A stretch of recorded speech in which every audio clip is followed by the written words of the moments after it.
Hello everyone, welcome to magnet brains, जहां आपको 100% free of cost education provide की जाती है। मतलब यहाँ आपको एक या दो चैप्टर पढ़ने के बाद में किसी भी तरीके का कोई पेमेंट करने की नीड नहीं होती है। सो इसी अच्छी बात से स्टार्ट करते हैं आज की इस वीडियो को। This is Varka Gupta, your IP educator for class 12। और आज की इस वीडियो में हम क्या कंटिन्यू कर रहे हैं? आज की इस वीडियो में हम डिस्कस करने वाले हैं चैप्टर 5 क्लास 12 आईपी का इंटरनेट एंड वेब के एमसीक्यूज को। यस स्टूडेंट्स, आज हम एमसीक्यूज को डिस्कस करने वाले हैं, ओके, जो कि कहीं ना कहीं बहुत इंपॉर्टेंट रोल प्ले करते हैं आपकी एग्जाम्स में एमसीक्यूज भी आते हैं, ओके। सो इस चैप्टर पर बेस्ड अप्रॉक्स हम 40-50 एमसीक्यूज को आज यहाँ इस वीडियो में डिस्कस करेंगे, जो कि आपके होल चैप्टर पर बेस्ड है। जितने भी टॉपिक हमने इस चैप्टर में कवर किए उन सभी टॉपिक्स पर बेस्ड है। तो इस चैप्टर को एक बार रिवाइज कर लेते हैं कि इस चैप्टर में हमने कौन कौन से टॉपिक्स पढ़े हैं। सो इस चैप्टर में हमने डिटेल में डिस्कस किया था कंप्यूटर नेटवर्क के बारे में, नेटवर्किंग क्या होता है, नेटवर्किंग डिवाइसेस, नेटवर्किंग टोपोलॉजीज के बारे में पढ़ा, ठीक है। इंटरनेट क्या होता है, इंटरनेट की एप्लीकेशंस देखी, इंटरनेट की डिफरेंट टाइप की टर्मिनोलॉजीज के बारे में पढ़ा था, web server, web page, web client, okay, website क्या होता है, how to host a website, what is the role of web browser in internet, okay. Now this all are the topics जो हम डिस्कस कर चुके हैं, जिस पर हर एक टॉपिक पर एक डेडिकेटेड वीडियो अवेलेबल है स्टूडेंट्स। डिस्क्रिप्शन बॉक्स में लिंक है, वहां से आप उन वीडियोस को एक्सेस कर सकते हो, ओके। यदि वीडियोस देखी है, चैप्टर अच्छे से पढ़ा है, सब समझ में आया है, तो आज के एमसीक्यूज के आंसर आप खुद कर सकते हो, क्लियर। सो यहाँ पर हम आज एमसीक्यूज को डिस्कस करेंगे, ओके, जो कि बेस्ड होंगे आपके चैप्टर 5 पर, क्लियर। तो चलिए स्टार्ट करते हैं बिना कोई डिले किए। First question is, two devices are in network if. अब नेटवर्क में दो या दो से ज्यादा डिवाइसेस कनेक्टेड होते हैं, ठीक है। कब? If a process in a one device is able to exchange information with in a process in another device, या फिर a process is running on both device, या the process running of different devices are of the same type, या none of the mentioned. तो जो दो devices connected होते हैं तो वो क्या करते हैं, कनेक्ट होके कौन सी प्रोसेस होती है उनके बीच में? The process in one device is able to exchange information with the process in another device. Obvious, जब नेटवर्क में कंप्यूटर डिवाइसेस या रिसोर्सेज कनेक्टेड होते हैं तो कौन सी प्रोसेस होती है? वो इंफॉर्मेशन को एक्सचेंज कर सकते हैं, डेटा को ट्रांसफर कर सकते हैं, कम्युनिकेट कर सकते हैं, राइट। यही प्रोसेस होती है ना कि एक डिवाइस दूसरे डिवाइस के साथ में क्या करेगा, इंफॉर्मेशन को एक्सचेंज करेगा। क्या एक्सचेंज करेगा? इंफॉर्मेशन को एक्सचेंज करता है, ठीक है। ये पहला डिवाइस हो गया, ये दूसरा डिवाइस हो गया, है ना। फर्स्ट सिस्टम जो है वो सेंडर सिस्टम है, कोई इंफॉर्मेशन सेंड करेगा तो यहाँ पे वो इंफॉर्मेशन को रिसीव करेगा, एक्नॉलेजमेंट सेंड करेगा, राइट। तो they are exchanging the information, they are communicating with each other, right. तो करेक्ट आंसर क्या होना चाहिए? फर्स्ट होना चाहिए, क्योंकि सेकंड कि a process is running on both the devices, ये तो रॉन्ग हो गया। The process running on different devices of the same type, ये भी रॉन्ग हो गया। सो करेक्ट क्या है कि इंटरनेट में, नेटवर्क में जब कंप्यूटर्स कनेक्टेड होते हैं तो दे एक्सचेंज द इंफॉर्मेशन, ये प्रोसेस कंटिन्यू होती है। Now let's check the answer. Yes, first is correct, okay. Next, What is stand-alone computer? Stand-alone computer किसे कहते हैं? Stand-alone computer, a computer that is not connected to internet, जो internet से, network से connected नहीं है। A computer that is being used as a server, वो computer जो कि सर्वर की तरह ट्रीट किया जाता है। A computer that does not have any peripherals to attach to it, वो कंप्यूटर जिसके साथ कोई पेरिफेरल मतलब कोई अदर कंप्यूटर या रिसोर्सेज, प्रिंटर, स्कैनर जैसे कुछ कनेक्टेड नहीं है, अटैच नहीं है। A computer that is used by only one person, वो कंप्यूटर जो सिर्फ एक ही पर्सन के थ्रू यूज किया जाता है। सो आपके अकॉर्डिंग स्टैंड अलोन कंप्यूटर किसे कहेंगे? स्टैंड अलोन कंप्यूटर ये वो कंप्यूटर होगा जो कि नेटवर्क में कनेक्टेड नहीं होगा, ठीक है। जो नेटवर्क में कनेक्टेड है तो वो तो कंप्यूटर एक तरीके से नेटवर्क डिवाइसेस में काउंट हो जाता है, राइट, नोड बन जाता है। लेकिन स्टैंड अलोन कंप्यूटर वो कंप्यूटर होगा जो कि नेटवर्क में कनेक्टेड नहीं होगा, ओके। जो सर्वर है वो नहीं होगा, ठीक है। That does not have peripheral attach to it, तो ये भी रॉन्ग आंसर है। जिसपे एक ही पर्सन काम करे, ये भी रॉन्ग है। सो करेक्ट आंसर क्या हुआ? Stand alone computer is a computer that is not connected to a internet. Fine. Now next is central computer which is powerful than other computers in a network is called. अब देखो, central computer जो कि powerful computer system है, जो network में बाकी सारे computers के साथ कनेक्टेड होता है। बहुत ध्यान से समझना, एक सेंट्रल कंप्यूटर जो कि पावरफुल कंप्यूटर है, जो इंटरनेट में, नेटवर्क में बाकी सारे कंप्यूटर के साथ में कनेक्टेड है, है ना, ये बाकी सारे कंप्यूटर्स के साथ में कनेक्टेड है और ये एक पावरफुल कंप्यूटर है और सेंट्रल कंप्यूटर है ना, मतलब ये सारे कंप्यूटर्स क्या हो गए, क्लाइंट सिस्टम्स हो गए, ठीक है, जो क्या है इस पावरफुल कंप्यूटर सिस्टम से कनेक्टेड है। इन सभी की रिक्वेस्ट को यही पावरफुल कंप्यूटर सिस्टम फुलफिल कर रहा है, तो इसे क्या कहते हैं, जल्दी बता दो, क्लाइंट कहते हैं, सर्वर कहते हैं, हब कहते हैं या स्विच कहते हैं, क्या कहते हैं इसे हम, सर्वर कहते हैं। तो वो सेंट्रल पावरफुल कंप्यूटर सिस्टम जो बाकी सारे कंप्यूटर सिस्टम के साथ में कनेक्टेड है, उनकी रिक्वेस्ट को फुलफिल कर रहा है, कम्युनिकेट कर रहा है, रिस्पॉन्स जनरेट कर रहा है, that is called server system, है ना। बाकी क्लाइंट सिस्टम्स क्या होते हैं, रिक्वेस्ट सेंड करते हैं, ओके, लेस पावरफुल होते हैं। हब और स्विच क्या होगा यहाँ पे, हब और स्विच ये तो नेटवर्किंग डिवाइसेस हो गए कि ये आपस में कनेक्टेड कैसे हैं, इनको इंटरनेट कनेक्टिविटी नेटवर्क में कनेक्ट कौन कर रहा है, तो ये दोनों हो गए आपके नेटवर्किंग डिवाइस। कौन सा डिवाइस हो गए हैं, networking device, fine. So correct answer क्या है यहाँ पर हमारा, सर्वर, दैट इज सेकंड, देखो server is the correct answer, okay. Next question, which of these components is internal to a computer, computer के इंटरनल एक कंपोनेंट होता है and is required to connect to computer to a network, और वो component network से computer को connect करता है। तो बेसिकली यदि इस क्वेश्चन को समझे तो इसमें ये पूछा गया है कि कौन सा कंपोनेंट है जो आपके कंप्यूटर को नेटवर्क से कनेक्ट करता है और वो आपके कंप्यूटर में इंटरनल होता है, ठीक है। तो वायरलेस एक्सेस कोई पॉइंट होता है कि आपके कंप्यूटर में, या नेटवर्क इंटरफेस कार्ड होता है, या स्विच या हब। तो स्विच और हब तो बाहर एक्सटर्नल डिवाइसेस होते हैं, नेटवर्किंग डिवाइस होते हैं, ठीक है, ये दोनों आपको नेटवर्क की फैसिलिटी देते हैं, लेकिन जो बाहर इंटरनेट है उससे कनेक्टिविटी आपके कंप्यूटर सिस्टम को दे रहे हैं, तो ये नेटवर्किंग डिवाइस हो गए, ये तो नहीं होंगे और एक्सटर्नल होते हैं, इंटरनल नहीं होते हैं। अब वायरलेस एक्सेस पॉइंट, ऐसा कोई सा पॉइंट होता है कि आपके कंप्यूटर सिस्टम में वायरलेस, बट यहाँ पे बताया कि इंटरनल कंपोनेंट है जो आपके कंप्यूटर सिस्टम को नेटवर्क की फैसिलिटी प्रोवाइड कर रहा है, कंप्यूटर को कनेक्ट कर रहा है नेटवर्क से। तो NIC के बारे में हमने पढ़ा था, that is network interface card. एक ऐसा पोर्ट होता है मदरबोर्ड में लगा होता है जो इंटरनल साइड पे होता है ना, जिसमें आप केबल लाके अटैच कर देते हो तो आपके कंप्यूटर सिस्टम में क्या हो जाता है, नेटवर्क आने लग जाता है, इंटरनेट से कनेक्ट हो जाता है आपका कंप्यूटर सिस्टम। तो उसे क्या कहते हैं हम, network interface card, that is NIC। इसका फुल फॉर्म भी आ सकता है बच्चों, ठीक है, याद रखना ये चीज। नेक्स्ट, हब इज अ, अब हब कौन सा डिवाइस है, फिर से बता रही हूं, नेटवर्क डिवाइस है, ठीक है।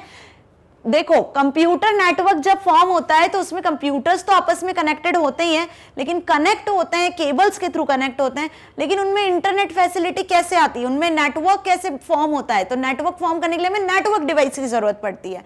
तो hub, switch, repeater, gateway, router, bridge, ये सब हमने क्या पढ़े थे, नेटवर्क डिवाइसेस में पढ़े थे, एक डेडिकेटेड वीडियो बना हुआ है नेटवर्क डिवाइसेस का। तो यहाँ पे पूछा है हब कैसा डिवाइस है, नेटवर्क डिवाइस तो है बट ब्रॉडकास्ट है, यूनिकास्ट है, मल्टीकास्ट है, या नन ऑफ द अबव। तो हब जो डिवाइस होता है वो बेसिकली क्या करता है, जितने भी कंप्यूटर्स है ना आपस में उनको कनेक्ट करता है। सपोज ये 5 कंप्यूटर्स हैं यहाँ पर, इन 5 कंप्यूटर को आपस में कनेक्ट करना है आपको इंटरनेट में, तो इन 5 कंप्यूटर के जो पिन्स होते हैं ना, केबल्स होते हैं ना, वो यहाँ पे आके कनेक्ट होते हैं हब में। यहाँ पे ना स्विचेस बने होते हैं हब में, ठीक है।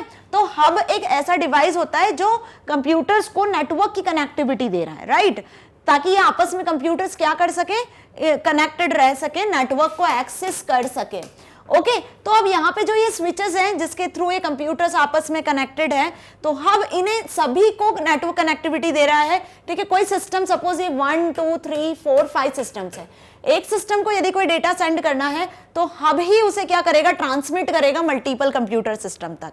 मतलब यहाँ पे एक सिस्टम से जो भी डेटा आ रहा है वो सारे सिस्टम तक पहुंचेगा, क्लियर। तो इसीलिए इसे क्या कहते हैं हम, ब्रॉडकास्ट डिवाइस। और यहाँ पे कोलाइजन की भी प्रॉब्लम होती है कि सपोज 2 सिस्टम ने एक साथ डेटा ट्रांसमिट किया, तो अब वो कैसे जाएगा, एक साथ डेटा ट्रांसमिट किया साइमल्टेनियसली, तो क्या हो गया, कोलाइजन हो गया।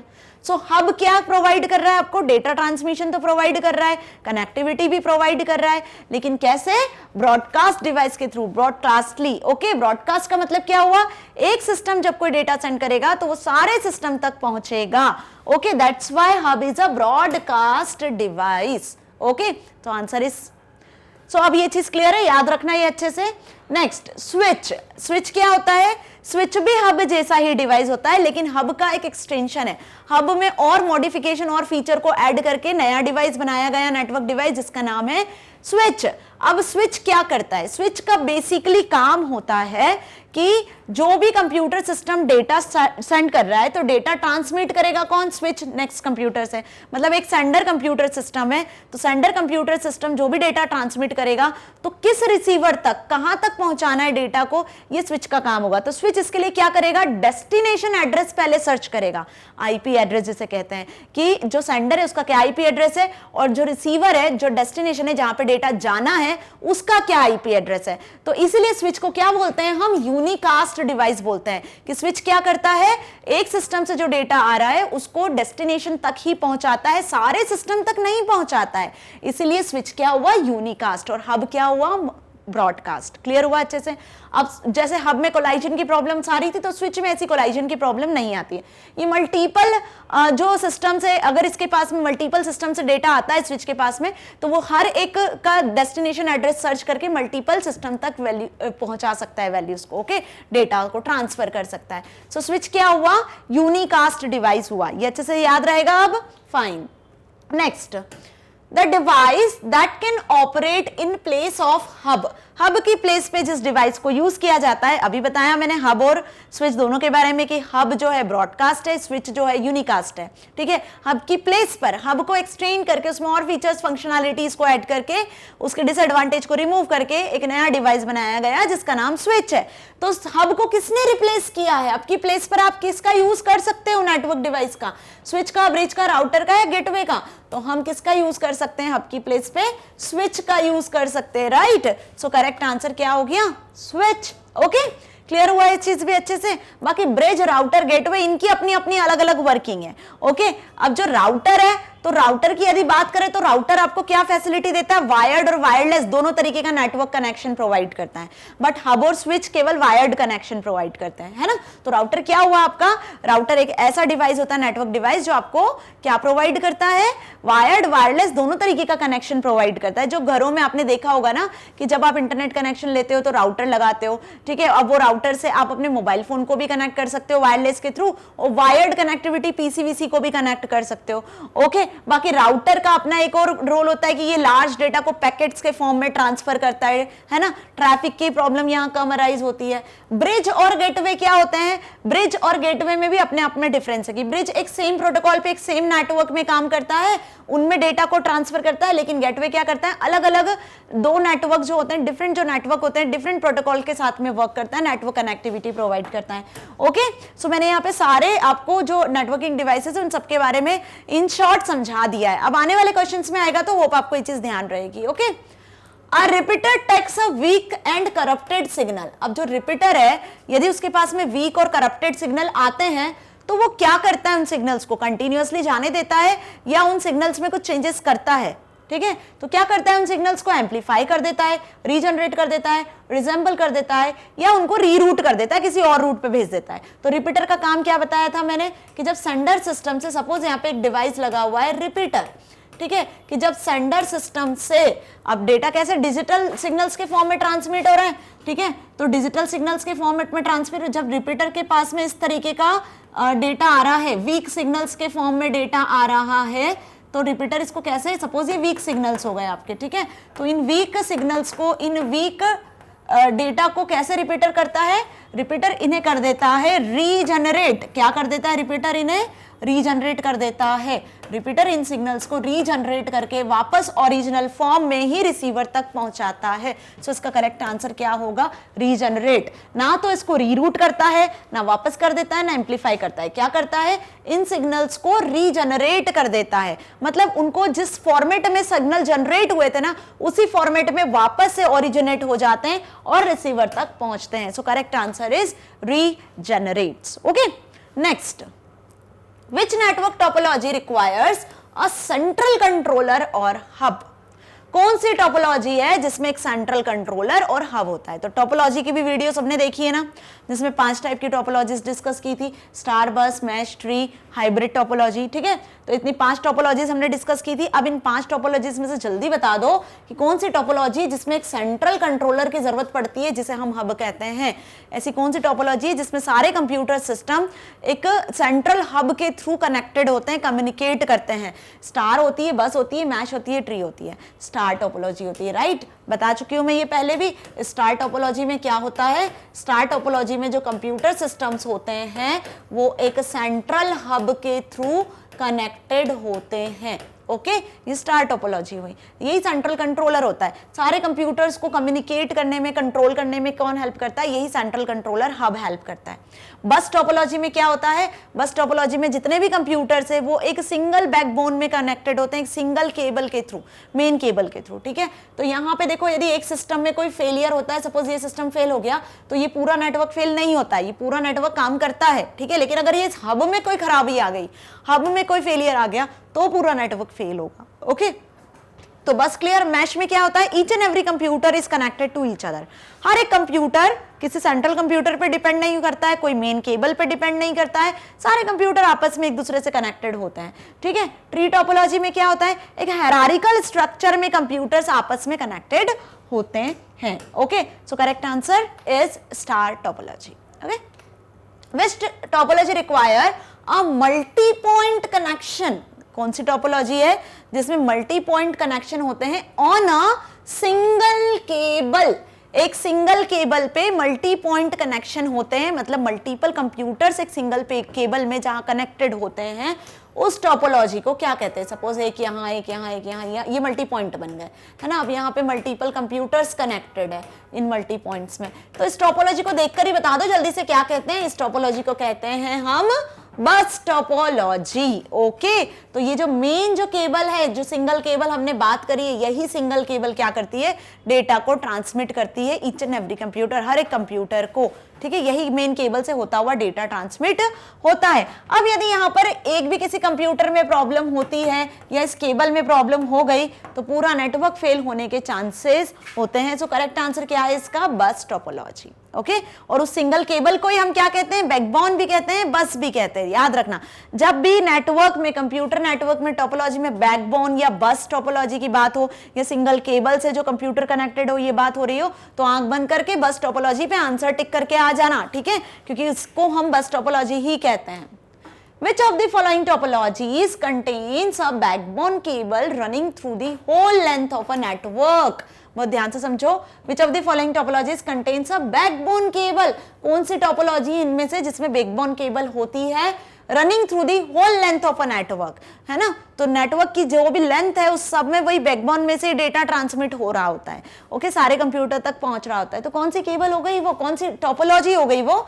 बस टोपोलॉजी, ठीक है। देखो correct answer topology. Okay, now 12th is which of the following devices can be used at the center of star topology?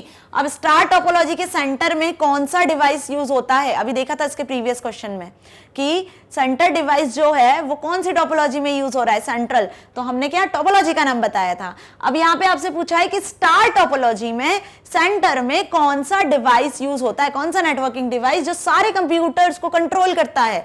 तो रिपीटर, राउटर, मॉडेम, हब, कौन सा डिवाइस यूज होता है? ऑब्वियस हब, अभी बताया मैंने प्रीवियस में, ठीक है, प्रीवियस क्वेश्चन में। तो दोनों तरीके से क्वेश्चन आ सकता है। देखो, टोपोलॉजी पूछी जाएगी कि हब कौन सी टोपोलॉजी में होता है एज अ सेंट्रल डिवाइस, तो स्टार टोपोलॉजी बताना। स्टार टोपोलॉजी में सेंट्रल डिवाइस कौन सा होता है? तो हब बता देना। Okay, now next is correct answer देख लो, हब है। Okay, if a computer connected to a star topology fails. अब यदि स्टार टोपोलॉजी में कोई सा कंप्यूटर फेल हो जाता है, स्टार टोपोलॉजी का मतलब तो क्लियर है ना। फिर से बना देती हूं मैं डायग्राम। ये हब है, एक सेंट्रल डिवाइस, ठीक है, जहां पे 4 कंप्यूटर कनेक्टेड हैं, हमने ये मान लिया, ठीक है। अब ये जो चारों कंप्यूटर्स हैं जो कनेक्टेड है हब से, हब इन चारों कंप्यूटर को कनेक्ट कर रहा है। सपोज कोई सा सिस्टम यदि फेल हो जाता है, if a computer connected to star topology fail, the entire network will, तो ये जो पूरा नेटवर्क है ये क्या होगा? फेल हो जाएगा या पूरे नेटवर्क पे कोई अफेक्ट नहीं होगा, वर्क अनअफेक्टेडली, सारा पूरा नेटवर्क काम करेगा बिना कोई अफेक्शन के इस कंप्यूटर के, या ओनली सर्वर विल वर्क, तो यहाँ पे जो सर्वर सिस्टम होगा सिर्फ वही वर्क करेगा, या नन ऑफ दिस। तो यहाँ पे क्या होगा, मैंने फिर से बताया था कि यदि स्टार टोपोलॉजी में मेन कंट्रोल जो होता है वो इस हब के पास होता है, ठीक है, सारे कंप्यूटर्स को यही कनेक्ट करता है, कनेक्ट करके रखता है, डेटा को ट्रांसमिट करता है, राइट। तो यदि एक कंप्यूटर फेल भी हो जाता है तो हब तो बाकी कंप्यूटर्स को कनेक्ट करके रखा है ना, मतलब नेटवर्क का तो पूरा काम चल रहा है, सारे कंप्यूटर्स तो आपस में कम्युनिकेट हो रहे हैं एक्सेप्ट दिस जो फेल हुआ है ना। सो क्या है इसका करेक्ट आंसर, वर्क अनअफेक्टेडली, है ना। कोई भी ऐसा नहीं है कि पूरा सिस्टम फेल हो जाएगा, लेकिन यदि इस क्वेश्चन में ऐसा लिखा होता, क्या लिखा होता कि सेंटर कंप्यूटर ही, ये जो सेंट्रल डिवाइस है यही फेल हो गया होता, तब क्या होता, तब पूरा नेटवर्क फेल हो गया होता। ओके, सो देखो यहाँ पे क्या है करेक्ट आंसर, वर्क अनअफेक्टेडली। ओके, सो ये चीज समझ में आई ना, क्वेश्चन दोनों तरीके से कैसे भी पूछ सकते हैं। Okay, A combination of bus and star topologies, बस और स्टार टोपोलॉजी का कॉम्बिनेशन, जब दो टोपोलॉजीज को एक साथ आप यूज कर रहे हो तो उस टोपोलॉजी को हम क्या कहते हैं, उस टोपोलॉजी को हम क्या कहेंगे, यहाँ पे कॉम्बिनेशन कहेंगे, हाइब्रिड कहेंगे, मैश कहेंगे, या ट्री कहेंगे। तो यहां पर हम उस टोपोलॉजी को कहेंगे ट्री टोपोलॉजी। क्यों? क्योंकि ट्री टोपोलॉजी में एक मेन सिस्टम होता है, इससे कनेक्टेड होते हैं मल्टीपल सिस्टम एक हायरार्किकल स्ट्रक्चर के फॉर्मेट में। तो जब ये हायरार्किकल स्ट्रक्चर बना रहे हैं तो हो सकता है यहाँ पे बस टोपोलॉजी फॉर्म हो रही हो, है ना, ये जो कंप्यूटर है ये बस टोपोलॉजी के थ्रू कनेक्टेड हो, और इधर यहाँ पर एक क्या बन रही हो, यहाँ पर बन रहा हो आपका एक स्टार टोपोलॉजी। ठीक है, तो ये चीज समझ में आई कि नहीं समझ में आई? तो यहाँ पे करेक्ट आंसर क्या हो गया कि ये तो हो गया आपका एक ट्री टोपोलॉजी। देखो ये मेन हो गया आपका रूट, ठीक है, इसके बाद फिर ये स्टेम और फिर इसकी मल्टीपल ब्रांचेस। तो ब्रांचेस में कौन सी टोपोलॉजी है फिर ये तो कुछ कोई भी नहीं बता सकता ना, ठीक है। आप किसी भी टोपोलॉजी का यूज कर सकते हो, बस का यूज कर सकते हो, मैश का यूज कर सकते हो, यहाँ पे आप स्टार का यूज कर सकते हो, बस का यूज कर सकते हो। ओके, सो कौन सी टोपोलॉजी होगी जिसमें आप कॉम्बिनेशन ऑफ टोपोलॉजीज का यूज कर सकते हो, tree topology. Okay, so correct answer देख लें, tree topology. Okay, now internet is an example of dash topology. अब इंटरनेट किस टोपोलॉजी का एग्जांपल है, जल्दी बताओ। इंटरनेट जो है वो कौन सी टोपोलॉजी का एग्जांपल है, जहां पे आप इतना हम बोल सकते हैं कि इतने अच्छे से कम्युनिकेट कर रहे हो, इंटरनेट की सर्विसेज का यूज कर रहे हो। यहाँ कंप्यूटर किस तरीके से अरेंज्ड है, स्टार टोपोलॉजी के फॉर्म में, बस के फॉर्म में, मैश के फॉर्म में, ट्री के फॉर्म में। तो ये भी चीज हमने देखी थी कि स्टार, बस और ट्री, ये जो टोपोलॉजीज है वो छोटे नेटवर्क को फॉर्म करने में होती है, लेकिन इंटरनेट जिसका एग्जाम्पल है वो है मैश टोपोलॉजी, जहां पे हर एक कंप्यूटर क्या है, आपस में कनेक्टेड है। हर एक कंप्यूटर एक दूसरे से कनेक्टेड है, डेटा को शेयर कर सकता है। यहाँ कोई सेंट्रल डिवाइस नहीं है, यहाँ कोई मेन केबल नहीं है जो ओवरऑल नेटवर्क को कंट्रोल कर रही है। यहाँ पे each and every device is connected through another device. Her computer system अपने आप में एक पावरफुल कंप्यूटर सिस्टम की तरह ट्रीट होता है। ओके, तो इंटरनेट किसका एग्जाम्पल हो गया, मैश टोपोलॉजी का एग्जाम्पल हो गया। Okay, now next is data is converted in a form so as to travel over telephone lines using this device. Data is converted in a form so as to travel over telephone lines using this device. तो telephone line के through जिस network device का आप use कर रहे हो, मतलब data आपका जो है वो टेलीफोन लाइंस के थ्रू ट्रेवल हो रहा है, ठीक है। और यहाँ पर टेलीफोन लाइंस में जो कन्वर्जन होता है डेटा सिग्नल्स का, उसके लिए जिस नेटवर्क डिवाइस को यूज करते हो वो कौन सा होता है। ओके, मैंने बताया था आपको कि एक डिवाइस है, सपोज ये कंप्यूटर सिस्टम है, यहाँ पे ये नेटवर्किंग डिवाइस यूज किया हुआ है हमने, ठीक है। ये हो गई आपकी टेलीफोन लाइंस, यहाँ पे टेलीफोन है, ये यूज हो रहा है टेलीफोन, सपोज ये आपका टेलीफोन हो गया। ओके, अब यहाँ पे फिर ये डिवाइस यूज हुआ है, नेटवर्किंग डिवाइस, और इस कंप्यूटर सिस्टम तक हमें डेटा को सेंड करना है। तो ये सेंडर हो गया, ये हो गया आपका रिसीवर। ओके, तो इस नेटवर्किंग डिवाइस का नाम आपको बताना है, ठीक है। तो यहाँ सिस्टम से जो डेटा ट्रांसमिट होगा इस नेटवर्किंग डिवाइस के पास जाएगा, तो वो किसके फॉर्मेट में जाएगा, डिजिटल सिग्नल्स के फॉर्म में जाएगा, क्योंकि कंप्यूटर डिजिटल सिग्नल को समझता है। तो ये जो डिवाइस है वो क्या करेगा, इन सिग्नल्स को कन्वर्ट कर देगा। जब वो टेलीफोन लाइंस पे पहुंचेगा तो ये जो डेटा है वो कन्वर्ट हो जाएगा किसमें, एनालॉग सिग्नल्स में। मतलब अब वो टेलीफोन लाइंस के थ्रू होता हुआ एनालॉग फॉर्म में ट्रांसमिट हो रहा है, लेकिन जब वो इस डिवाइस के पास पहुंचेगा तो फिर ये कन्वर्ट हो जाएगा डिजिटल सिग्नल्स में, क्योंकि रिसीवर तक पहुंच जाएगा। तो ये जो डेटा ट्रैवल हो रहा है ठीक है, ये सिग्नल्स के फॉर्म में ट्रेवल हो रहा है, और ये सिग्नल्स का जो कन्वर्जन है इसके लिए कौन सा डिवाइस यूज करते हो आप? ये जो डिवाइस है कौन सा है? मॉडेम है, हब है, स्विच है या राउटर है? तो हब और स्विच के बारे में तो हम अभी अच्छे से पढ़ चुके हैं, ठीक है, कि ये सिर्फ कनेक्टिविटी देते हैं लेकिन ऐसे सिग्नल्स को कन्वर्ट करने का काम नहीं करते हैं। राउटर भी सिग्नल्स को कन्वर्ट करने का काम नहीं करता, वायर्ड वायरलेस दोनों फैसिलिटी देता है। एडवांस डिवाइस है ना, आजकल आप जो इंटरनेट कनेक्शन के लिए यूज करते हो वो राउटर यूज करते हो, बिना टेलीफोन कनेक्टिविटी के यूज होता है, ठीक है ना। लेकिन टेलीफोन लाइंस के थ्रू जो कनेक्शन प्रोवाइड करता है वो होता है मॉडेम, जिसका नाम है मॉड्यूलेटर एंड डीमॉड्यूलेटर। तो क्वेश्चन ऐसा भी आ सकता है कि मॉडेम का क्या फुल फॉर्म है, तो मॉड्यूलेटर डीमॉड्यूलेटर बताना है। मॉड्यूलेटर का मतलब क्या हुआ? डिजिटल टू एनालॉग कन्वर्जन, इसको बोलते हैं मॉड्यूलेशन। क्या बोलते हैं इसको हम? मॉड्यूलेशन। क्या? Digital to analog conversion. और जब ये एनालॉग से वापस डिजिटल हो रहा है तो इसे बोलते हैं हम डीमॉड्यूलेशन। क्या कहते हैं हम इसे? डीमॉड्यूलेशन, क्योंकि यहां एनालॉग टू डिजिटल कन्वर्जन फिर से हो रहा है। फाइन, तो ये कौन सा डिवाइस हो गया? ये हो गया आपका मॉडेम, ठीक है, समझ में आ गई मेरी बात? तो कौन सा डिवाइस है जो टेलीफोन लाइन से कनेक्टेड होता है और सिग्नल्स को कन्वर्ट करता है डेटा को ट्रेवल करते टाइम, तो वो होता है मॉडेम। ओके, जो digital to analog, analog to digital modulation और डीमॉड्यूलेशन की फैसिलिटी देता है। इसका फुल फॉर्म होता है modulator and demodulator. Okay, correct answer is modem. Now next is 17th question है, network device that regenerates and retransmits the whole signal is. वो network device जो क्या करता है? सिग्नल्स को रीजनरेट करता है और फिर रीट्रांसमिट करता है होल सिग्नल्स को, कंप्लीट सिग्नल्स को ओरिजिनल फॉर्मेट में, ठीक है। तो उस डिवाइस को क्या कहते हैं? मॉडेम, हब, रिपीटर और ब्रिज। तो मॉडेम तो कहते नहीं है, मॉडेम का काम अभी देख लिया, हब पता चल गया हमें क्या होता है, ब्रिज भी नहीं होता है। क्या होगा करेक्ट आंसर? रिपीटर। अब इसके प्रीवियस क्वेश्चन में देखा था ना, प्रीवियस टू प्रीवियस में, कि रिपीटर वो डिवाइस होता है, नेटवर्किंग डिवाइस, जो सिग्नल्स वीक होने के केस में उन्हें रीजनरेट कर देता है, ठीक है, रीट्रांसमिट करता है रिसीवर तक। तो करेक्ट आंसर क्या हो गया? Repeater. Okay, next, network device which connect networks of similar type. अब यहां पे ध्यान से देखो, दो सिमिलर टाइप के नेटवर्क को, सेम प्रोटोकॉल जिसमें है, उन्हें कनेक्ट करने वाला नेटवर्क डिवाइस कौन सा है? तो हब नहीं होता, रूटर भी नहीं होता है, राउटर जिसे कहते हैं, गेटवे भी नहीं होता है। कौन सा डिवाइस होता है वो? ब्रिज। क्यों होता है? क्योंकि ब्रिज और गेटवे दोनों की वर्किंग लगभग सेम होती है, बस डिफरेंस ये होता है कि ब्रिज का काम होता है सेम सिमिलर टाइप के नेटवर्क में डेटा को ट्रांसमिट करना, लेकिन गेटवे का काम होता है डिफरेंट नेटवर्क में डेटा को ट्रांसमिट करना। डिफरेंट मतलब कि बाहर जो इंटरनेट आपको मिल रहा है और आपने जो नेटवर्क फॉर्म किया हुआ है ना, वहां से आपको इंटरनेट कनेक्टिविटी प्रोवाइड करना, उन दो इंटरनेट और आपके मेन नेटवर्क के बीच में डेटा को ट्रांसमिट करना, वो गेटवे का काम है। तो यदि हम बात करते हैं डिफरेंट टाइप ऑफ नेटवर्क या डिफरेंट टाइप ऑफ प्रोटोकॉल्स की, तो गेटवे वर्क करता है, गेटवे नेटवर्क डिवाइस। और यदि हम बात करें कि इस connect network of similar type का, तो ब्रिज डिवाइस यूज होता है, ठीक है। बाकी हब और राउटर के बारे में तो अब आपको बहुत अच्छे से क्लियर है। तो इसका करेक्ट आंसर देखो क्या है? Bridge.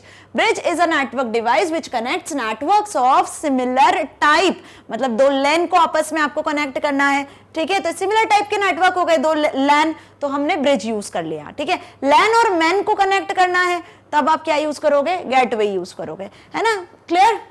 Now network device which connect dissimilar network, different protocols, okay? So hub, router, bridge और gateway कौन सा डिवाइस होगा? Obvious, gateway, dissimilar network के लिए। So correct answer क्या हुआ? Gateway.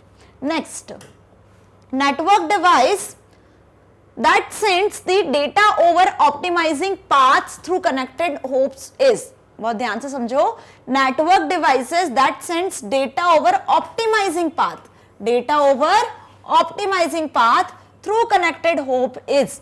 जहां पे एक ऑप्टिमाइजिंग पाथ, मतलब पाथ को ऑप्टिमाइज किया जाता है कि सेंडर सिस्टम से डेटा आ रहा है, ठीक है, लार्ज डेटा है तो उसको पैकेट्स में डिवाइड कर दिया और फिर उन पैकेट्स को रीअरेंज किया और फिर सेंडर तक भेजा, ठीक है। उसका पाथ देखा कि अच्छा वाला, मतलब शॉर्टेस्ट पाथ कौन सा है जहां से आप बिना ट्रैफिक के डेटा को सेंड कर सकते हो रिसीवर तक।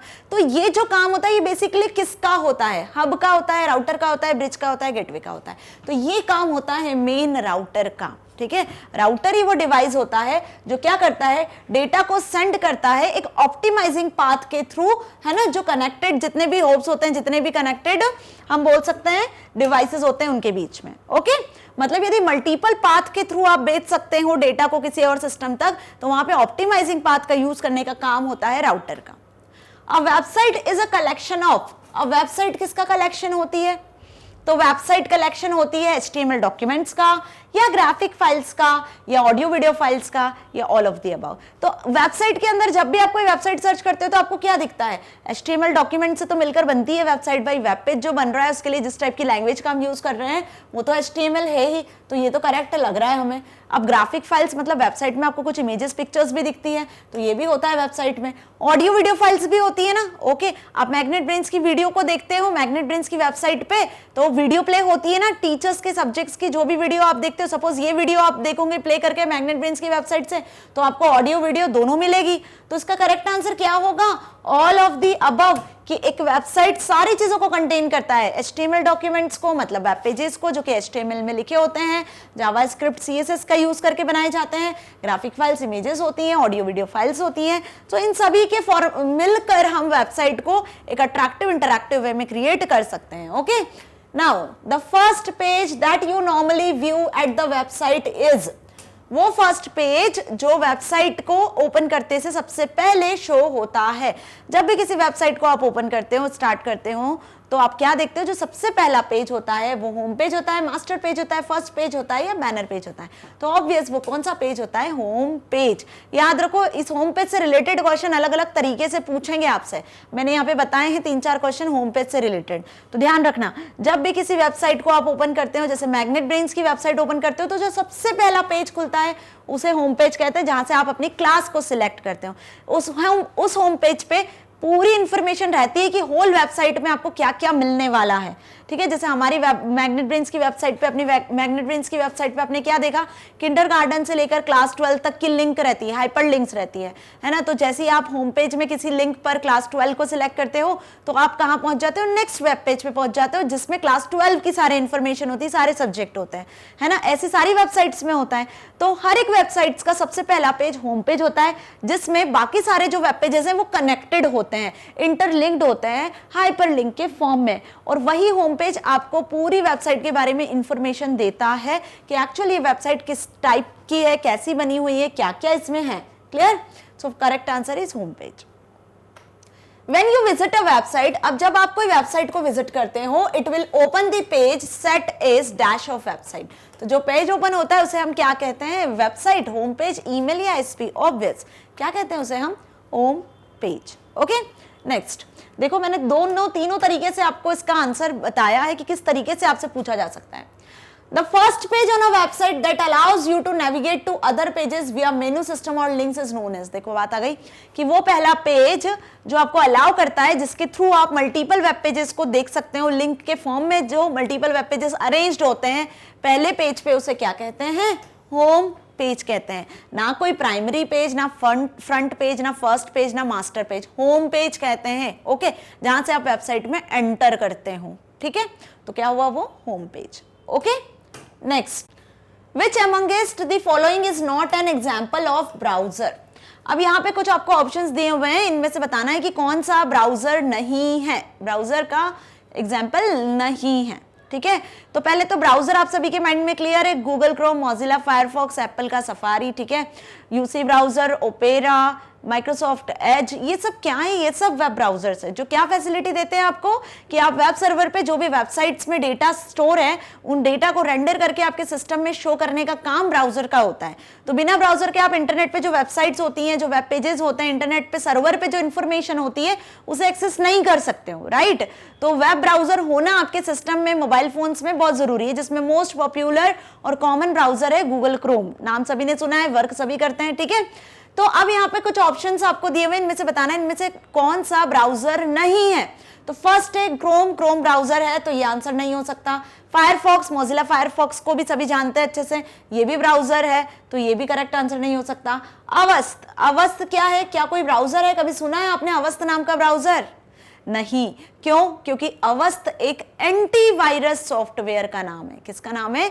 एक एंटीवायरस सॉफ्टवेयर है। ओके सो यहाँ पे अवस्थ जो है वो क्रोम नहीं है, जो ब्राउजर नहीं है, तो अवस्थ क्या हो गया आपका करेक्ट आंसर। इसके बाद देखो एज, एज क्या है, माइक्रोसॉफ्ट 10 पे जो ब्राउजर वर्क करता है वो है एज, राइट। तो करेक्ट आंसर क्या होगा यहाँ पर अवस्थ। अवस्थ क्या है, एक एंटीवायरस सॉफ्टवेयर है। क्विक हिल नॉर्टन सुने ना आपने, वैसे अवस्थ क्या है, एक एंटीवायरस सॉफ्टवेयर है जो आपके कंप्यूटर सिस्टम को वायरस के आने से बचाता है, हार्म होने से बचाता है। Okay so Avast is not a browser, not an example of web browser. Okay next, IP stands for, IP किस पर स्टैंड्स है, अब ऐसा मत बोलना इन्फॉर्मेटिक्स प्रैक्टिसेस आपका सब्जेक्ट है, राइट, बट हम बात कर रहे हैं इंटरनेट एंड वेब की, तो आईपी का क्या फुल फॉर्म है, internet protocol, intranet protocol, internet provider या इंटरनेट पैकेज।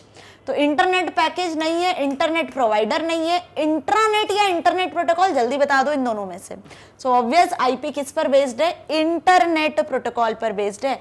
ये तो कुछ भी नहीं होता है, इंट्रानेट का मतलब होता है प्राइवेट नेटवर्क, ठीक है, एक प्राइवेट नेटवर्क जिसमें जो सिर्फ बिजनेस के लिए यूज हो रहा है, जो कॉन्फिडेंशियल इंफॉर्मेशन के लिए, जो एक पर्टिकुलर हम बोल सकते हैं ऑर्गेनाइजेशन के अंदर ही यूज होता है, वो इंट्रानेट होता है। लेकिन जो वर्ल्ड वाइड जिसे आप एक्सेस कर रहे हो वो इंटरनेट होता है। तो आईपी किस पर स्टैंड से, बेसिकली यहाँ पर आपका आईपी स्टैंड से इंटरनेट प्रोटोकॉल, ठीक है। आईपी एड्रेस सुना है ना हमने कितनी बार, टीसीपी में आईपी का नाम सुना है, तो आईपी का फुल फॉर्म क्या हुआ, इंटरनेट प्रोटोकॉल, ठीक है। इस प्रोटोकॉल की मदद से ही आप अपने कंप्यूटर सिस्टम में इंटरनेट की फैसिलिटी को एक्सेस कर सकते हो, ठीक है। आपका कंप्यूटर जो है वो कैसे पहचाना जाता है, आईपी एड्रेस के नाम से जाना जाता है। तो आईपी एड्रेस जनरेट कैसे होता है, आईपी एड्रेस का यूज करके कैसे डेटा ट्रांसफर होता है, पहुंचाया जाता है सेंडर से रिसीवर तक, वहां पे वर्क करने वाला प्रोटोकॉल बेसिकली आईपी ही होता है, इंटरनेट प्रोटोकॉल ही होता है। Okay 27th question, URL stands for, URL किस पर स्टैंड है, URL का फुल फॉर्म बता दो जल्दी से, कंफ्यूज नहीं होना है, बहुत बार बताया हुआ है। Universal resource locator, uniform resource location, uniform resource locator, none of the above. तो U for uniform, R for resource and L for locator, not location, not universal, ना यूनिवर्सल होता है ना ही लोकेशन होता है, ठीक है, ध्यान रखने, कंफ्यूज करने के लिए देते हैं, है ना। क्या होगा, यूनिफॉर्म रिसोर्स लोकेटर। तो जब भी आप कोई इंटरनेट सर्वर से वेब पेज को एक्सेस करते हो या वेबसाइट को एक्सेस करते हो तो कैसे एक्सेस करते हो, आईपी एड्रेस से नहीं, आईपी एड्रेस तो न्यूमेरिक फॉर्मेट में होता है, वो याद रखना टफ होता है। तो हम क्या करते हैं, मिलियंस ऑफ वेबसाइट्स होती हैं वेब सर्वर पर, तो उन मिलियंस ऑफ वेबसाइट का नाम होता है ना, जिसके थ्रू आप उन्हें एक्सेस करते हो, वो नाम, वो यूनिक एड्रेस क्या कहलाता है, URL, यूनिफॉर्म रिसोर्स लोकेटर, ठीक है, कि सर्वर पर वो किस नाम से रिसोर्स, जो भी देखो वेबसाइट, वेब पेजेस, ये क्या है, सर्वर पे स्टोर है, तो सर्वर के लिए रिसोर्सेस है, तो वो रिसोर्स किस जगह पर सर्वर पर स्टोर है, जो कि फिक्स्ड है, जिसका नाम चेंज नहीं हो सकता है, इसलिए इसका नाम यूनिफॉर्म मतलब फिक्स्ड, जिसका नाम आप चेंज नहीं कर सकते हो, यूनिक रिसोर्स मतलब वेबसाइट, वेब पेज जो भी सर्वर पर स्टोर है, लोकेटर किस जगह पर स्टोर है, तो उस पूरे नाम को, उस पूरे लिंक को हम यूनिफॉर्म रिसोर्स लोकेटर कहते हैं, जिसमें क्या क्या होता है, जिसमें होता है आपका HTTPS प्रोटोकॉल, पहले क्या आता है, प्रोटोकॉल आता है, :/, देन उसके बाद आता है डोमेन नेम www, ये www डॉट, सपोज गूगल की बात कर रहे हैं तो google.com, ठीक है, ये हो गया डोमेन नेम, ये हो गया प्रोटोकॉल। इसके बाद गूगल पे आप कुछ सर्च करते हो तो फर्दर यहाँ पे उसका पाथ जनरेट होता जाता है, ठीक है, समझ में आया। तो ये पूरी क्या हो गई, एक URL हो गई। ओके सो क्लियर है, करेक्ट आंसर क्या होगा, C, यूनिफॉर्म रिसोर्स लोकेटर। हर एक एक वर्ड का मीनिंग आपको पता होना चाहिए यहाँ पर, जो मैंने अभी आपको समझाया। Okay next, Which of this is not a part of URL? अब URL के 3 पार्ट मैंने बताया अभी आपको, क्या बताया कि URL में सबसे पहले क्या आता है, प्रोटोकॉल आता है, ठीक है, जिस प्रोटोकॉल की मदद से सर्वर से उस डोमेन नेम के अकॉर्डिंग इंफॉर्मेशन सर्च होती है, वेबसाइट का नाम, unique address, URL, domain name, ठीक है। तो URL के थ्रू आप इंफॉर्मेशन को एक्सेस कर रहे हो, तो URL यहाँ पे डिवाइड होती है प्रोटोकॉल में, प्रोटोकॉल के बाद आता है यहाँ पर डोमेन का नाम मतलब वेबसाइट का नाम, डोमेन नेम के बाद स्लैश लगा लगा के आपके पास में आगे पूरा पाथ आता है, वेब पेजेस का पाथ, कि इस वेबसाइट में, इस डोमेन नेम में, इस वेबसाइट में कितने वेब पेजेस हैं, उनका पूरा पाथ आता है। तो ये 3 पार्ट में आपकी वेबसाइट URL जो है वो डिवाइड होती है, URL 3 पार्ट में डिवाइड होती है, प्रोटोकॉल, डोमेन नेम और पाथ ऑफ वेब पेजेस, ठीक है। तो यहाँ पे बताना है which of this is not a part, है ना, विच ऑफ दिस ऑप्शन, इनमें से कौन सा URL का पार्ट नहीं है। तो यूआरएल में क्या आईपी एड्रेस होता है क्या? नहीं होता है, तो ये तो पार्ट नहीं है, करेक्ट लग रहा है। Port number, domain name, none of this, तो ऑब्वियस यहाँ पे करेक्ट आंसर क्या होगा आपका? IP address. कि आईपी एड्रेस तो मैप होता है ना इस डोमेन नेम के अकॉर्डिंग, जो डीएनएस है, डोमेन नेम सर्वर है, वो इस डोमेन नेम के अकॉर्डिंग क्या करता है? आईपी एड्रेस को मैप कर देता है। ठीक है, समझ में आया?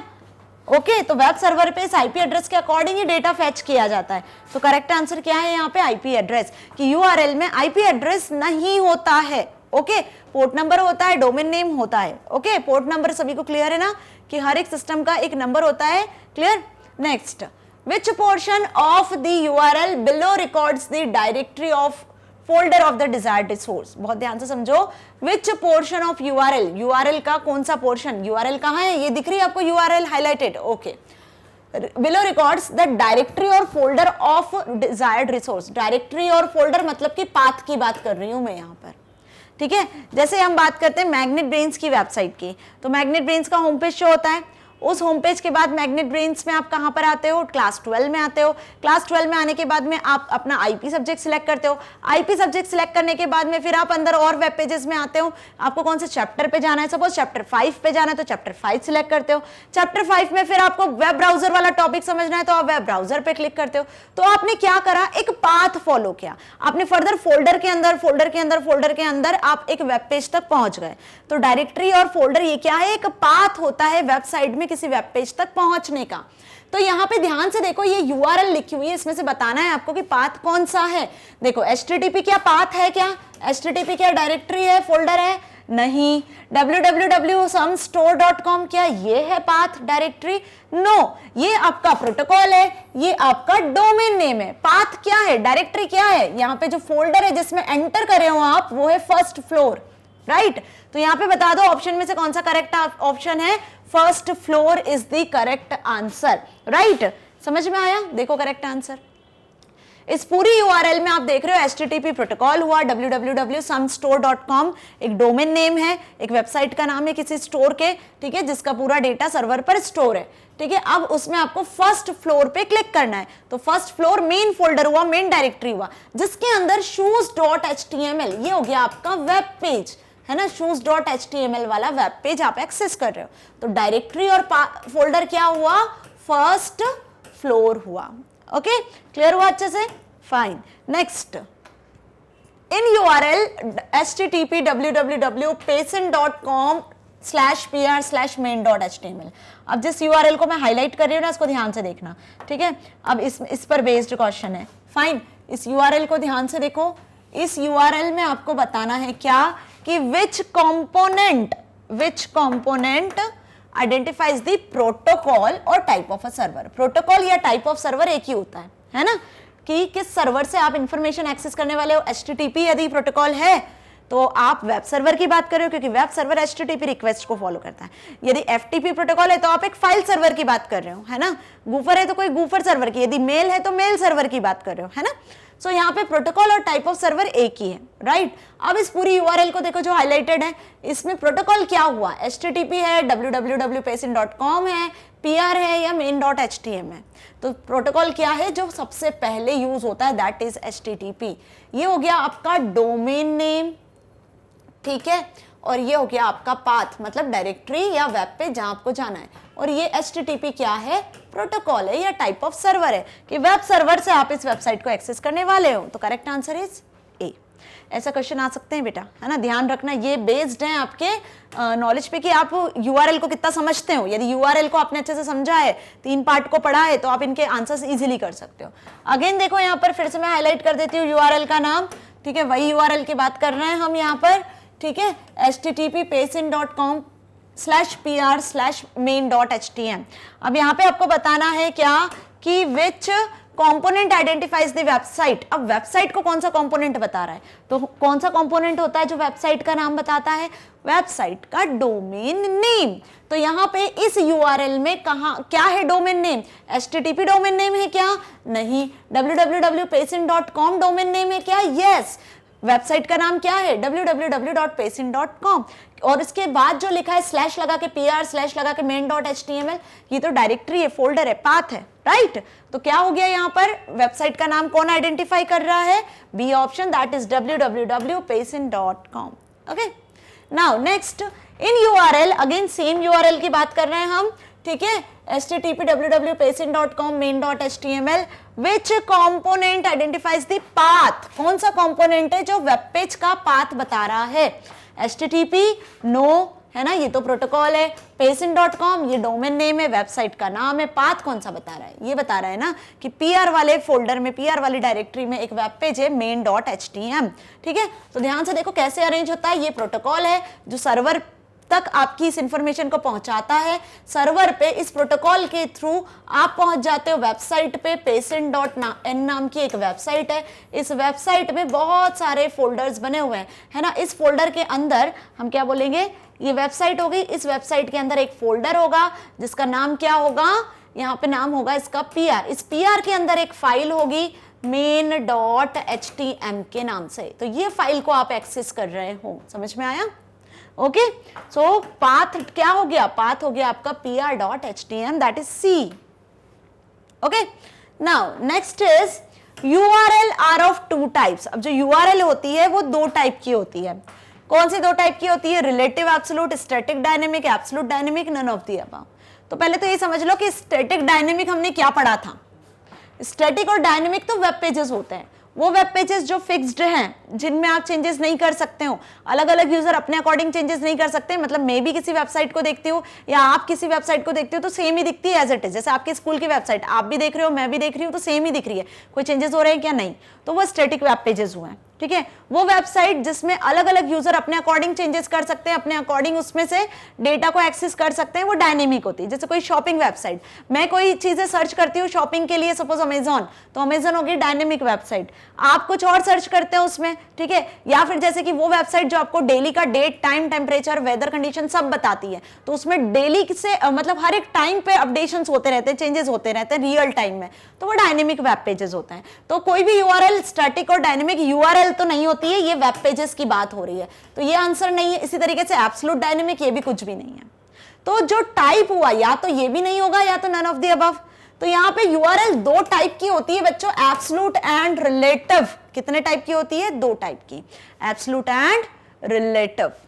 एब्सोल्यूट के अंदर क्या आता है, आप पूरा वेबसाइट का पाथ लिखते हो, पूरी URL लिखते हो, जो मैंने अभी बताई http www.magnetbrains.com, उसमें क्लास 12 में फिर सब्जेक्ट सिलेक्ट करो, सब्जेक्ट के बाद में फिर ये जो पूरा पाथ यदि मैंने लिखा इस तरीके से http magnetbrains.com, फिर इसमें हमने क्लास 12 के बाद आपने IP सिलेक्ट किया, फिर आपने चैप्टर 5 सिलेक्ट किया, तो जब आप पूरा पाथ मेंशन कर रहे हो तो इसे हम कहते हैं एब्सोल्यूट। और जब आप इन शॉर्ट लिखते हो, सपोज आपने लिखा सिर्फ magnetbrains.com, कहां पर, एड्रेस बार में सिर्फ इतना लिखा magnetbrains.com, सिर्फ इतना सा, तो ये एक रिलेटिव हो जाती है, रिलेटिव URL होती है। तो URL क्या हो गई, टू टाइप की हो गई, absolute and relative. Absolute URL में एड्रेस बार में जब आप पूरा URL का पाथ लिख के सर्च करते हो तो एब्सोल्यूट, और जब इन शॉर्ट आप कुछ लिखते हो, URL का मेन डोमेन नेम ही लिख के सर्च कर लेते हो तो रिलेटिव हो जाती है। Okay, so correct answer is first. Next, an email can be sent via, email आप किसके थ्रू सेंड करते हो, PC के थ्रू, टैबलेट के थ्रू, या फिर स्मार्टफोन के थ्रू, या all of the above. Obvious, email आजकल हम किसी भी डिवाइस के थ्रू सेंड कर सकते हैं ना। आपके पास यदि लैपटॉप है तो आप लैपटॉप का यूज कर सकते हो, यदि आपके पास डेस्कटॉप PC अपना पर्सनल कंप्यूटर है उसका यूज कर सकते हो। मोबाइल फोन में भी आजकल फैसिलिटीज हो गई है, क्योंकि एंड्रॉइड फोन्स हैं जो सपोर्ट करते हैं इस फैसिलिटी को, राइट। तो all of the above, email को आप सेंड कर सकते हो, रिसीव कर सकते हो by using all this devices, so all of the above. Okay, In an email address, the characters following @ character represent। अब देखो, ईमेल एड्रेस सभी का होता है, सभी का ईमेल अकाउंट होता है, ऑब्वियस होता ही है। यदि हम मैग्नेट ब्रेन्स के ईमेल अकाउंट की बात करें तो magnetbrains@gmail.com, सपोज ये हमारा ईमेल एड्रेस हुआ। ओके, ये क्या हो गया हमारा ईमेल एड्रेस। तो ईमेल एड्रेस हमेशा किससे सेपरेट होता है, @ साइन से सेपरेट होता है। तो अब आपको बताना है इस ईमेल एड्रेस में जो कैरेक्टर्स हैं @ के बाद, है ना, @ के बाद जो रिप्रेजेंट कर रहे हैं कैरेक्टर्स, उन्हें हम क्या कहते हैं, यूजर नेम कहते हैं, ईमेल रेसिपिएंट कहते हैं, डोमेन नेम कहते हैं, या फिर नन ऑफ दिस। तो क्या कहते हैं उन्हें? हम डोमेन नेम कहते हैं। ठीक है, क्या कहते हैं हम? Domain name. मतलब कि मैग्नेट ब्रेन्स वाला जो हमने ईमेल अकाउंट क्रिएट किया है वो किस डोमेन पे क्रिएट किया है। @ से क्या फॉलो हो रहा है कि आपने एक जीमेल नाम का जो वेबसाइट है जो कि जीमेल नाम से, gmail.com क्या हुआ? डोमेन नेम हुआ, जीमेल नाम से सर्वर पर स्टोर है ना। इस डोमेन में, इस वेबसाइट में आपने एक ईमेल अकाउंट क्रिएट किया है जिसका यूजर नेम है, ये क्या है? जिसका यूजर नाम magnetbrains.com है। तो डोमेन नेम फिक्स्ड होता है, बट यूजर नेम अलग अलग यूजर के अकॉर्डिंग, ईमेल अकाउंट के अकॉर्डिंग चेंज होते रहते हैं। ओके, तो क्या आएगा इसका correct answer? Domain name. Okay, 36 field of email compose box allowed to send same message to multiple recipients without getting them know about their recipients। देखो बहुत ध्यान से समझो, ईमेल सभी सेंड करते हैं। एक एग्जाम्पल भी मैंने दिया था, सपोज आपको आपके बर्थडे का इनविटेशन सेंड करना है, ठीक है, कैसे सेंड करना है? व्हाट्सएप, इंस्टा, फेसबुक का यूज नहीं करना है, ईमेल का यूज करना है, आपको मेल करना है। तो अब आप क्या करोगे? मेल करने के लिए आपके पास में फील्ड्स होती है, टू होता है, फ्रॉम होता है, सब्जेक्ट होता है, फिर इसके बाद में यहाँ पे मैसेज का बॉडी होता है, देन यहाँ पे आपको सेंड ऑप्शन दिखता है, राइट।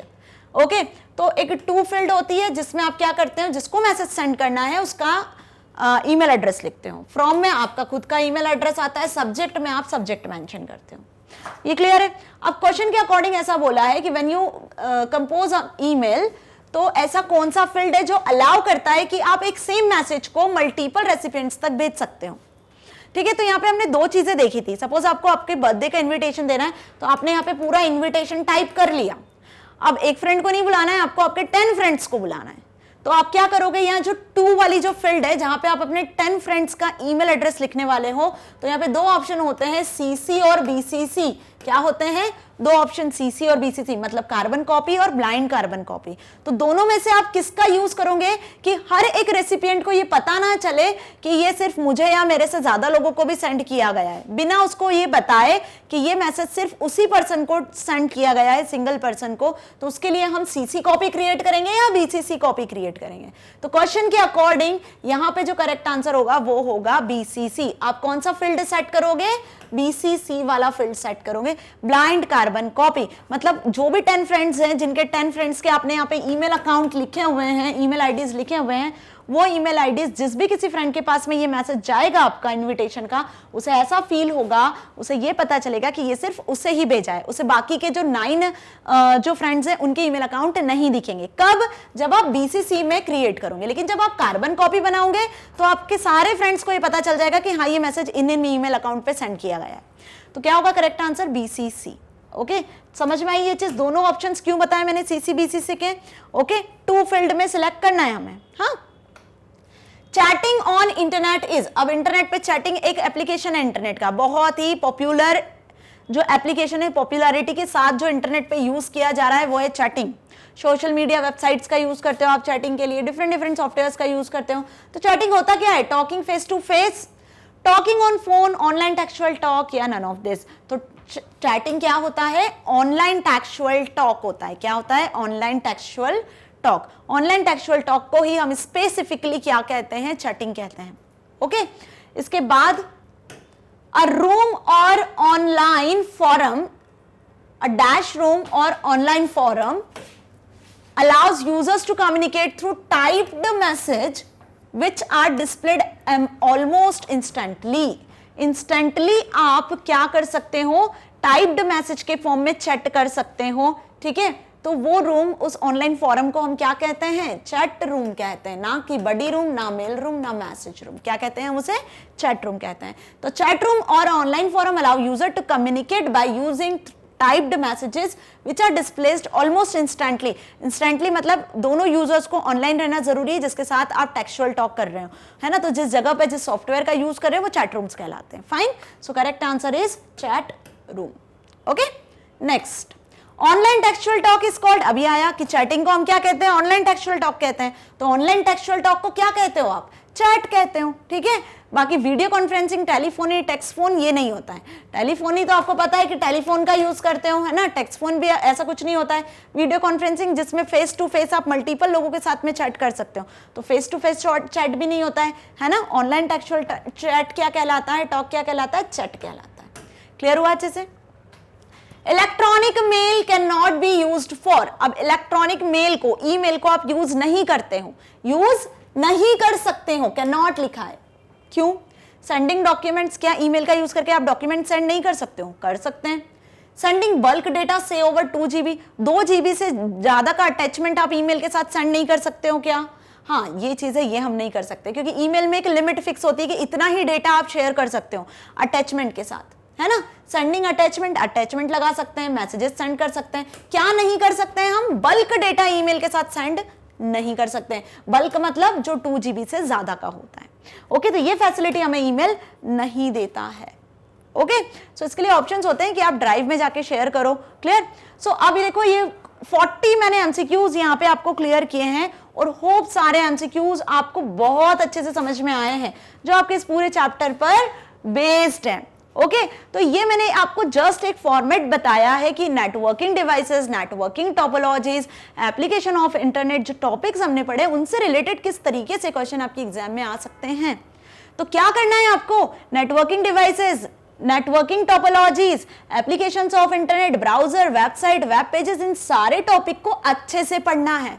ओके, ताकि इन पर बेस्ड कैसा भी कोई सा भी एमसीक्यूज आ जाएगा इस तरीके से, तो आप एग्जाम में करके आ सकते हो। वैसे मैंने सारे मोस्ट इंपॉर्टेंट एमसीक्यूज आपको करवा दिए हैं। ओके, सो होप आपको वीडियो अच्छी लगी है, समझ में भी आई है। यूट्यूब के साथ साथ आप इसे एक्सेस कर सकते हो magnetbrains.com वेबसाइट से भी। इस तरीके का होम पेज शो होगा, देखो होम पेज। ओके, यहाँ पे आपको सिलेक्ट करना है क्लास 12, तो इस होम पेज में देखो आपको सारी चीजें शो हो रही है कि मैग्नेट ब्रेन्स आपको क्या क्या प्रोवाइड कर रहा है। ओके, क्लास 12 सिलेक्ट करोगे तो क्लास 12 में आ जाने वाले हो, जहां सारे सब्जेक्ट होंगे। सिलेक्ट कर लेना अपना subject IP, click on watch now. Watch now पे क्लिक करोगे तो आ जाओगे आईपी सब्जेक्ट की प्लेलिस्ट पर। यहाँ आपको सारे चैप्टर्स के वीडियो लेक्चर्स प्रैक्टिकल के साथ मिल जाने। सारे चैप्टर्स हम कवर कर चुके हैं, पूरे सभी चैप्टर्स हमने पढ़ लिए क्लास 12 के, कोई भी ऐसा चैप्टर नहीं है जो बचा हुआ है। ओके, पाइथन, डेटाबेस और अपना इंटरनेट एंड वेब, सब चीजें हमने पढ़ ली है। सारे वीडियो लेक्चर्स प्रैक्टिकल के साथ है, कहीं किसी प्लेटफॉर्म पे जाने की जरूरत नहीं है। ओके, सब चीजें यहाँ मिल जानी है। जिस भी किसी वीडियो में डाउट है, इस तरीके से वीडियो प्ले होगा, आपका डाउट सॉल्व हो जाएगा। मैग्नेट ब्रेन्स अब आपको हिंदी मीडियम चैनल भी प्रोवाइड कर रहा है, तो जो आपके हिंदी मीडियम के फ्रेंड्स हैं उन्हें जल्दी से जाके बताओ कि आपको free of cost video lectures अब हिंदी मीडियम सब्जेक्ट के भी मिल जाने हैं। ओके, कहां से कहां तक? किंडरगार्टन से लेकर क्लास 12 तक, ताकि आप अपनी एग्जाम में बहुत अच्छे मार्क्स को स्कोर कर सकते हो, साथ ही साथ अपनी लाइफ में कुछ बहुत अच्छा अचीव कर सकते हो। सो स्टूडेंट्स, मिलेंगे नेक्स्ट वीडियो में इस चैप्टर के कुछ और न्यू टॉपिक्स के साथ। तब तक के लिए stay here, stay happy. Thank you so much.